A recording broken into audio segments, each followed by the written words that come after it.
Some former parishioners who now live out of state were here for Mass at St. Clement's this weekend, and we were speaking after Mass.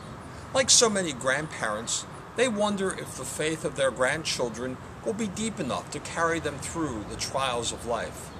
The conversation got me thinking about a link with some of the damage we saw from the recent terrible storms. I was driving along Route 43 the other day, and there was a whole row of newly planted trees. Some of them were broken in two, but the majority seemed to be doing just fine. Somewhere along the way, some could not withstand the winds while the majority could. Similarly, trees that were toppled, causing so much damage and disturbance. Why did some give out while the others withstood the wind and its terrible force? We all make mistakes, and it's pretty safe to say that we all sin.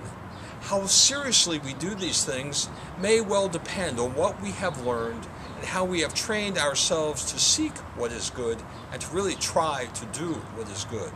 That faith education and moral education comes from our youth, and it's so important to make sure that while we may bend at times, we won't break. We might stray a bit, but we won't get lost. So it's important that our young people have an upbringing in the faith and in morals, a responsibility that falls first to parents. That's a charge that's given to them at baptism, but it's also shared by grandparents and faith teachers and the church at large.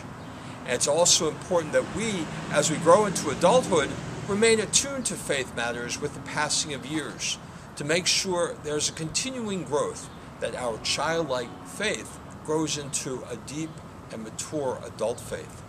Ultimately, a key, I think, is in having a deep root system, deeply rooted in our relationship with God and with an understanding and an appreciation and a commitment to our faith. With that, we'll more likely be able to withstand whatever comes along. But even what looks like the strongest tree, we know can be deteriorating from within.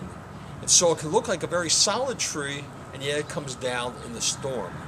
So we too must be alert to the interior growth in our own lives and to such well-being.